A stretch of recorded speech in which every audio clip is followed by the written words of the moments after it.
I think, you know, the first thing is to begin with compassion for ourselves. A lot of times when we learn something new, the first thing we do is we feel stupid for not having learned it before, and we get down on ourselves, and that just brings up our judger energy, and then we direct it toward other people who have not yet gained this recently acquired knowledge. And I mean, for most of us, even those of us who've been living this for 20 or 30 or 40 years, it's challenging not to be in reaction to the society that we're living in. It can trigger a lot of frustration and judgment and anger.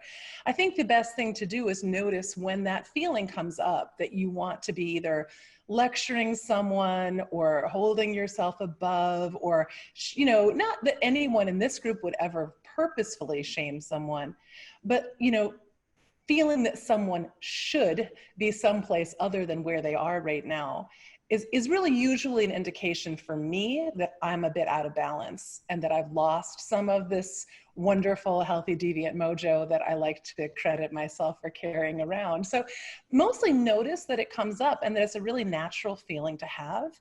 And typically what I tell people is that if someone is ready to receive this gift of wisdom you're about to drop on them, they will typically indicate it by asking. They will typically indicate it by expressing some interest or observing that there's something about you that they like and admire and wish that they had. And sometimes that can come out as self-deprecating or self-judging comments that they have about themselves. Like, oh, you're so this way.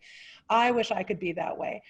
It's a little bit different than an asking you, how did you do it? So I would say, first, notice the instinct that you have to like try to bring someone where you are, and remember that you are not always there yourself.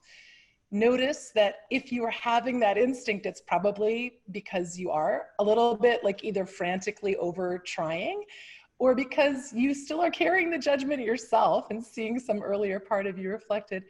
And then just, you know, ask yourself the question, did these people ask? Did this person want to know? And if they do, take it little step by step. Don't hit them with your PhD treatment all at once.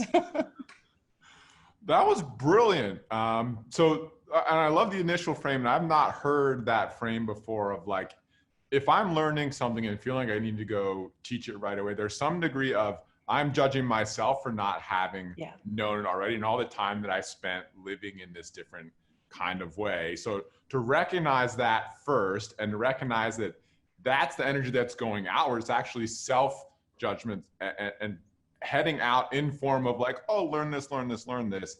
That's huge. And just coming back to self first. And then this, if people are ready to receive it, and that's such beautiful word choices too. If they are ready to receive it, they will ask, or they will notice it in you and either give it to you in a positive way, a compliment, etc., or potentially this self-deprecating way of, oh, you're so this, and I wish I was this. And that's an opportunity to get even deeper down to compassion, and then gently offer, oh, it's actually really hard for me. I've been doing this. Like, I'm happy to chat about it or whatever.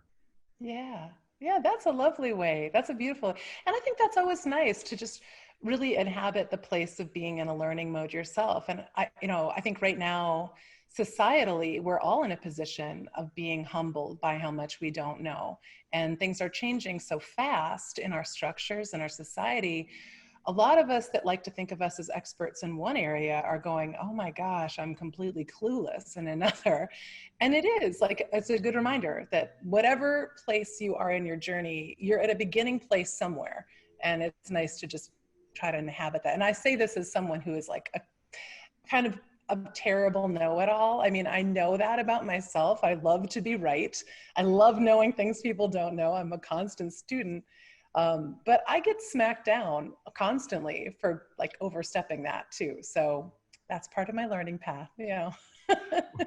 Hi, it's Michael, head coach at Optimize, and I hope that you enjoyed that wisdom from our brilliant Luminary Guest Faculty member of Optimize, Coach. It's time. It's time to master yourself, to serve heroically, and to empower others to do the same. Our world needs virtuous, heroic leadership and you at your absolute best. Of course, helping you do that is what Optimize Coach is all about. You can find all the information and sign up to join Class 3, which starts soon at www.optimize.me/coach. Let's be the change and change the world one person at a time together, starting with you and us today.